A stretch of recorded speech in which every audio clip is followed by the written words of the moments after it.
할렐루야. 좀 소목소목해지는 것 같아요. 웃지도 못하고 말도 못하고. 하나님께서 나와 여러분의 머리털까지 다 세신다고 오늘은 하셨습니다. 그 말은 하나님은 여러분의 이름도 알고 여러분이 어디에 사는지 무엇을 하고 사는지 어떤 분인지 하나님은 다 알고 계시는 줄 믿습니다. 첫째로 보면 오늘날 시대를 갖다가 정보시대라 그러죠. 정보. 자, 우주에다가 하나 뭐 쏘아서 올려놓고 우리는 컴퓨터 앞에서 전부 알고 있어요. 북한에 대해서도 압니다. 정보시대 하면은 미국이 최고겠지요. 우리 대한민국도 대단한 것 같아요. 얼마 전에 실종을 했는지 월북을 했는지 모르지만 한 분이 나가다가 북한에서 막 총으로 사살하는 것까지도 다 알고 있었잖아요. 두 번째로 보면은 자식을 잘 아는 분이 누굴까요? 부모지요. 부모 중에도 어떤 분? 어머니. 어머니가 가장 아들을 딸을 잘 아실 거예요. 아무리 잘 알아도 깊이 알 수가 없으니까 우리나라 속담에 무슨 속담이 있죠? 열길 물속은 알아도 한길 사람 속은 알 수 없다. 아무리 잘 알아도 내 자식이라도 부부라도 친구라도 알 수가 없다는 말입니다. 그런데 하나님은 다 아신다는 말씀인 줄 믿습니다. 세 번째로는 하나님께서 우리 머리털까지 아신다. 세신바 되었다. 어떤 분이 연구한 결과 우리 한국 사람들의 머리털 숫자가 10만 개 이상이 된답니다. 남자는 4년 내지 5년이 되면은 싹 바꿔진대요. 여자는 6년 내지 7년이면 바꿔진대요. 그럼 매일 머리가 빠져요. 오늘도 빠지는 겁니다. 그리고 또 매일 머리가 또 새로 나옵니다. 그러니까 사람은 그 머리털이 몇 개인지 셀 수도 없고 알 수도 없지만은 하나님은 다 아시고 세신바 되신다고 하신 줄 믿습니다. 그래서 우리 그 하나님을 알면서 우리는 어떤 믿음을 가져야 하느냐? 첫째로 하나님을 두려워하지 말아야 할 줄 믿습니다. 5절은 보니까 마땅히 두려워할 자를 내가 너에게 보이리니 곧 죽인 후에 또한 지옥에 던져 넣는 권세 있는 그를 두려워하라. 내가 참으로 너에게 이르노니 그를 두려워하라. 여기서는 하나님을 두려워하라 했는데 하나님은 우리 머리털까지 다 아신 분이기 때문에 우리의 믿음은 하나님을 두려워하지 않기를 바랍니다. 우리 집사님 한 분이 얼마 전에 전화가 왔어요. 왜요? 그랬더니 등기우표 한 장이 왔대요. 그래서 등기우표 한 장을 받고 보니까 너무 무섭고 두렵다는 겁니다. 자기는 죄가 없대요.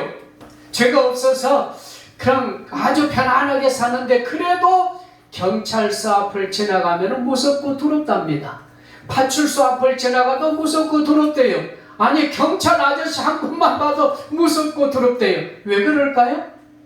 우리는 죄인들이기 때문에 그런 줄 믿습니다. 죄가 있기 때문에 두려운 거예요. 인도에 유명한 설화가 있습니다. 아주 유명한 마술사가 나와가지고 쥐를 한 마리 만들었어요.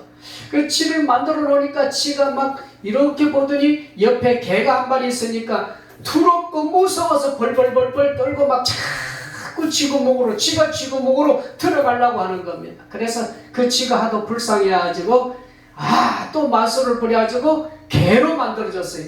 개로 만들어주면 이제 두렵지 않겠다 생각했는데 개가 또다시 옆에 이렇게 보더니 그냥 호랑이를 보는 거예요. 호랑이를 보니까 또 무서워가지고 막 벌벌벌벌벌 떠는 거예요. 그래서 그러면 이제 호랑이를 그냥 개를 갖다 호랑이를 만들어야겠다 하고 개를 호랑이로 만들어줬어요. 그래 호랑이가 됐으면 두렵지 않겠다 생각했는데 호랑이가 또 사냥꾼 엽총을 보더니 막 무서워서 두려워서 지구묵으로 들어간. 무슨 얘기냐?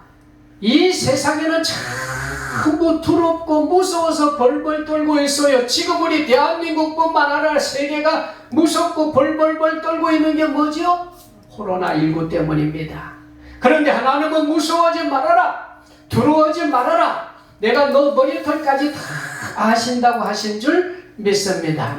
우리는 죄 때문에 무서워요. 죄 때문에 두려워요. 창세기 3장 9절 10절 가서 보니까 여호와 하나님이 아담을 부르시며 그에게 이르시되 네가 어디 있느냐 이르되 내가 동산에서 하나님의 소리를 듣고 내가 벌거벗었으므로 두려워하여 숨었나이다. 무슨 뜻이죠? 벌거벗었는데 왜 두렵습니까? 내가 부끄러워서가 아니라 죄를 지어서 하나님께서 따먹지 말라고 하는 선악과를 따먹음으로 인해서 두려워서 내가 숨었나이다.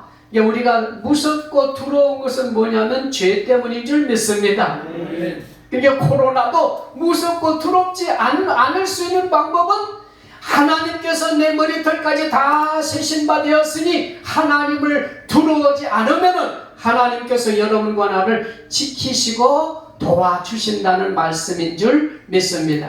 하나님이 우리에게 사명을 줄 때도, 사람들에게 사명을 줄 때도 두려워했어요. 모세도 그랬습니다. 여호수아도 그랬습니다. 하나님께서 이 모세를 부르시고 여호수아를 부를 때도 그들은 두려워했어요. 왜? 사명을 주는데, 은혜를 주는데도 두려워한 것은 우리 인간들은 모두가 죄가 있기 때문인 줄 믿습니다. 이사야 41장 13절에 가서 보니까 이는 하나님이 내 오른손을 붙들고 내게 이르기를 두려워하지 말라 내가 너를 도우리라 할 것임이니라.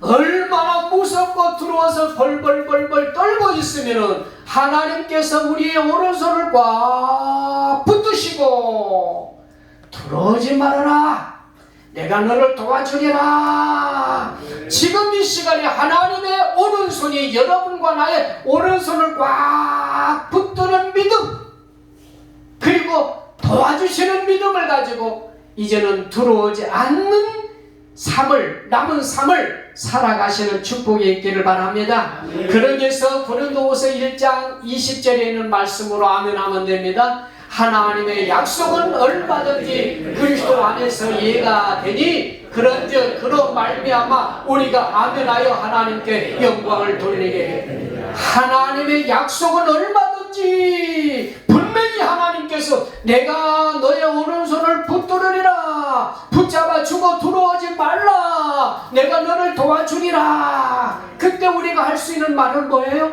아멘. 할렐루야. 아멘.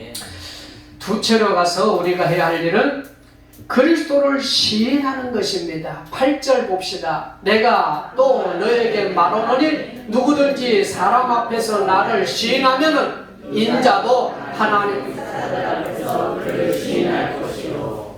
우리가 시인하면은, 예수님을 메시아로 시인하면은, 예수님도 하늘나라에 갔을 때에, 하나님 앞에 심판대에 갔을 때에 내가 너를 시인해 주리라, 너는 내 아들이라고 약속해 주시는 말씀을 시인해 주신다고 하신 줄 믿습니다. 하나님은 모르는 것이 없다고 그랬죠. 하나님은 다 아신다고 그랬죠. 그래서 첫째 뭐라고 그러냐면 참새도 알고 있다. 참새 5마리까지도 알고 있어요. 6절 보니까 참새 5마리가 두 아사리온에 팔리는 것이 아니냐. 그러나 하나님 앞에는 그 하나도 잊어버리시는 바 되지 아니하는도다. 여기 아사리온이라는 것은 예수님 당시에 가장 적은 화폐, 우리 한국 돈으로 보면 한 100원 정도 된답니다.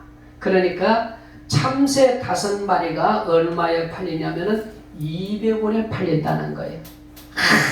아주 시시한 것, 아무것도 아니에요. 그런데 그것까지도 하나님은 알고 계신다. 너희들이 어디서 무엇을 하고 있는지, 너희들이 지금 어떤 사람인지 하나님은 다 알고 계신다는 말을 이렇게 말씀하고 계시는 줄 믿습니다. 그래서 시편 17편 8절에 가서 말하기를 나를 눈동자같이 지키시고 주의 날개 그늘 아래 감추사. 시편에 와서 그럽니다. 이렇게 하시는 하나님이 나를 눈동자같이 지켜주신다. 어디에서 무엇을 하고 있는지 다 알고 계시는 분, 머리털까지 다 세신 분, 그분이 우리를 지키시고 도우시고 인도해 주시는 줄 믿습니다. 그래서 우리가 해야 할 말은 뭐냐? 둘째로 가서 보니까 그리스도를 메시아로 시인해야 하는 줄 믿습니다. 예수님께서 그럽니다. 저 세상 사람들이 나를 누구라고 하느냐? 어떤 사람은 엘리야라고 합니다. 어떤 사람은 죽었다가 다시 살아난 세례 요한이라고 합니다. 그러면은 너희들은 나를 누구라고 하느냐? 그럴 때에 베드로가 제일 먼저 마태복음 16장 16절에서 시몬 베드로가 대답하여 이르되 주는 그리스도시요 살아계시는 하나님의 아들입니다. 이렇게 고백을 합니다. 오늘 여러분에게 묻는 겁니다. 나는 너희들 다 알고 있어. 믿음도 알고 있어. 머리털도 다 알고 있어. 그러니까 너희들은 나를 누구라고 알고 있느냐? 그 말이에요. 그때 우리가 뭐라고 고백해야 되느냐? 주는 그리스도시요 살아계시는 하나님의 아들입니다. 첫째로 교회에서 고백을 먼저 하시기를 바랍니다. 교회에서 고백은 뭡니까? 예배인 줄 믿습니다. 찬양인 줄 믿습니다. 기도인 줄 믿습니다. 아멘인 줄 믿습니다. 감사인 줄 믿습니다. 교회에 와서 주님 앞에 예배하는 것이 바로 예수님이 메시아라고 고백하는 증거라는 말이에요. 두 번째로는 가정에서 예수님을 고백하시기를 바랍니다. 몇 년 전만 해도 부모님이 예수 안 믿으면 자녀들이 집에서 기도도 찬양도 못했잖아요. 교회 다닌다고도 못했습니다. 그러나 지금은 뭐 얼마든지 부모님이 교회 안 다녀도 얼마든지 고백할 수 있잖아요. 그래서 사도행전 16장 31절에 이르되 주 예수를 믿어라 그리하면 너와 내 집이 구원을 얻으리라. 추석 명절에 예수 믿는 가족이 되기를 주의 이름으로 축원합니다. 이제 다음 주간에는 우리가 지금 더 많이 교회에 나와서 대면 예배로 드릴 수 있도록 가정 식구들 한 분 한 분에게 예수 그리스도를 고백하시기를 바랍니다. 베드로의 가정이 그러했습니다. 사도행전 10장 1절 2절에 가서 보니까 가이사라의 고넬로라는 사람이 있으니 이탈리아 부대라 하는 군대의 백부장이라. 그가 경건하여 온 집안과 더불어 하나님을 경외하며 백성들을 많이 구제하고 하나님께 항상 기도하더니. 할렐루야. 고넬로의 가정이 본인도 자녀들도 모두가 주는 그리스도라고 예수를 믿는 가정으로 기도하며 찬양하고 예배하고 봉사하고 구제하는 축복의 가정이었던 것을 기억하시기를 바랍니다. 세 번째로는 직장에서 메시아를 고백해야 돼요. 직장. 오늘날 그런 말을 하더라고요. 어떤 분을 만났더니 목사님 정말 교회 다니면은요 이제 교회 다닐 때는 교회에서는 예배를 드리지만 직장에서 나 교회 다닌다, 직장에 가서 나 예수 믿는다 그런 말 하면 안 된대. 왜 그러냐? 부끄럽다는 거예요. 너무 교회가 덕이 안 되었고 예수 믿는 사람들이 덕이 안 되었다. 그런데 오늘 우리는 다시금 회복하시길 바랍니다. 직장에서도 나는 그리스도인입니다. 어느 회사에 가도 나는 예수 믿는 그리스도인이라는 것을 고백하며 증거하시기를 주의 이름으로 축원합니다. 네 번째로는 세상에서 세상 밖에 나가서 내가 그리스도인이라는 것을 증거하는 축복이 있기를 바랍니다. 할렐루야. 폴리갑의 일화가 있습니다.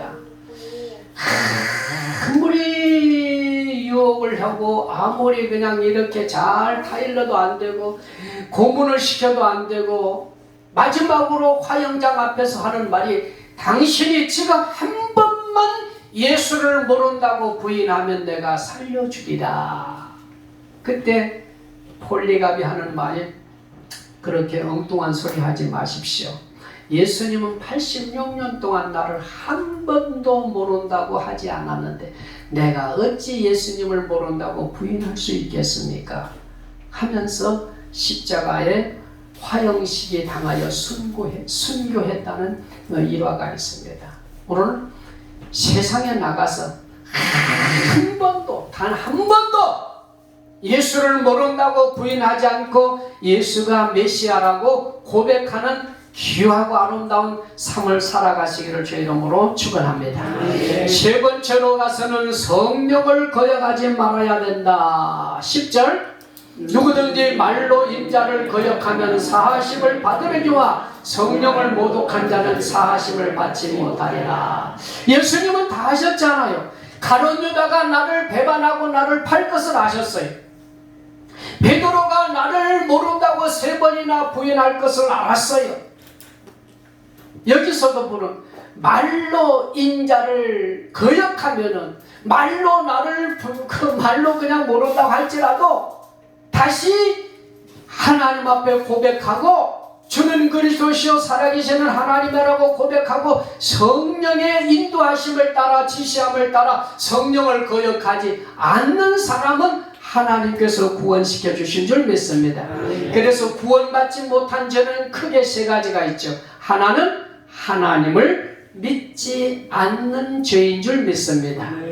그래서 우리나라에 가장 전도를 많이 했던 이봉숙 목사님 같은 분은 전도의 글자가 딱 간단하면 예수 전당. 예수 믿으면 어디 가요? 천국. 예수 안 믿으면 어디 가요? 지옥. 예수를 믿기만 하면은 죄가 상관없어요. 죄 문제가 없어요. 아무리 살인을 했을지라도 그 더한 죄를 범했을지라도 예수만 믿기만 하면은 이게 하나님의 은혜입니다. 구원받는 것은 하나님의 은혜요. 믿음도 하나님의 은혜입니다. 구원받는 것이 하나님의 은혜요. 하나님의 선물인 줄 믿습니다. 내 행위로 내가 죄가 없어서 구원받고 천국 가는 것이 아니라 예수님의 십자가의 공로로 천국 가는 줄 믿습니다. 두 번째로는 예수를 믿지 않는 사람은 무조건 지옥 가는 것이에요. 공자도 어디 갔을까요? 그렇게 착하게 살아도 지옥 갔을 거예요. 그러면은 석가모니도 어디 갔을까요? 그렇게 정직하게 살아서도 지옥 갔을 거예요. 승철 스님이 하는 말이 그랬잖아요. 마지막 죽으면서 나는 지옥 아름목에 들어갔다. 예수밖에 구원받을 이름이 없는 줄 믿습니다. 주 예수를 믿으라. 그리하면 너와 네 집이 구원을 얻으리라. 로마서 10장 10절에 보서 보니까 사람이 마음으로 믿어 의에 이르고 입으로 시인하여 구원에 이르니라. 예수 그리스도를 입으로 시인하기만 하면은, 고백하기만 하면은 예수님은 내 머리털까지 다 아시는 분인 줄 믿고 나는 어떤 사람인 줄 믿고 예수님은 내 구주요 고백하는 순간 나는 구원받고 하나님의 자녀가 되는 줄 믿습니다. 세 번째로는 성령을 거역하는 죄, 성령을 부인하는 죄, 성령을 의지하지 않는 죄. 오늘도 성령님께서 오셔서 말씀을 듣게 하는 줄 믿습니다. 성령님께서 깨닫게 하시는 줄 믿습니다. 성령의 지시함을 받기를 바랍니다. 성경 말씀 볼까요? 빌립보서 4장 6절에 아무것도 염려하지 말고 다만 모든 일에 기도와 간구로 너의 구할 것을 감사함으로 하나님께 하라. 12절 마땅히 할 말을 성령이 곧 그때에 너희에게 가르치시리라. 성령이 그때 우리에게 가르쳐 주실 줄 믿습니다. 인도해 주실 줄 믿습니다. 저도 성령의 인도하심을 따라서 말씀을 증거하는 시간인 줄 믿습니다. 여러분도 성령의 인도하심을 따라 말씀을 듣고 있는 줄 믿습니다. 성령이 아멘하게 하십니다. 베드로가 그랬어요. 베드로전서 사도행전 4장 13절 14절 보면은 그들이 베드로와 요한이 대답하여 말함을 보고 그들을 본래 학문 없는 범인으로 알았다가 이상히 여기며 또 전에 예수와 함께 있던 줄도 알고 또 병 나을 사람이 그들과 함께 서 있는 것을 보고 비난할 말이 없는지라. 베드로는 아마 좀 무식했던 모양이에요. 유식하지는 못했던 모양이에요. 그런데 무엇에 의하여? 성령에 의하여 말씀을 증거하니까 막 저 무식한 사람이 정말 유식한 사람이 되었더라. 그러니까 기도도 성령의 인도하심을 따라 기도하시길 바랍니다. 성령이 할 말을 가르쳐 줍니다. 성령이 설교할 수 있도록 가르쳐 줄 줄 믿습니다. 하나님은 성령을 통하여 여러분과 나에게 지금 이 시간에 축복하신 줄 믿습니다. 그 얘기가 뭐냐면은 성령님을 통하여 하나님은 아브라함에게 복을 주셨는데 어떻게 복을 주셨는가? 사도행전 19장 2절에는 그것도 한번 읽고 넘어가십시다. 이르되 너희가 믿을 때에 성령을 받았느냐? 이르되 아니라 우리는 성령이 계심도 듣지. 사도 바울이 하는 말입니다. 너희가 믿을 때에 성령을 받았느냐? 성령의 인도하심을 따라야, 성령의 지시함을 따라야 성령의 복을 받을 수 있는 줄 믿습니다. 그 다음 9절 한번 볼까요? 창세기 22장 17절에 내가 네게 큰 복을 주고 내 씨가 크게 번성하여 하늘의 별과 같고 바닷가의 모래와 같게 하리니 내 씨가 그 대적의 성문을 차지하리라. 하나님께서 성령을 통하여 아브라함에게 복을 주시는데 내 씨가 하늘의 별과 같이 바닷가의 모래와 같이. 어떤 과학자가 연구를 해봤더니 바닷가에 있는 모래알 숫자보다 하늘에 있는 별의 숫자가 훨씬 더 많더래요. 생각 이해가 안 돼.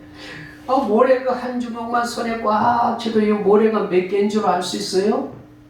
그런데 이 땅에 지구에 있는 모든 모래보다도 하늘에 있는 별 숫자가 더 많대요.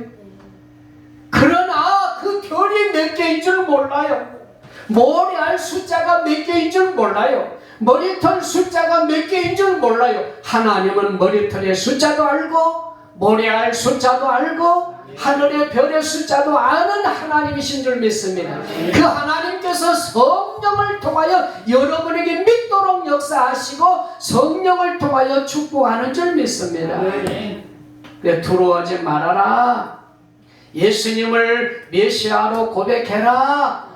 성령의 인도함을 믿어라. 성령의 인도로 여기까지 왔으니 저 천국까지 성령님께서 인도해 줄 믿고 성령님만 의지하고 살아가는 축복의 우리의 인생이 되기를 주의 이름으로 축원합니다. 기도드립니다.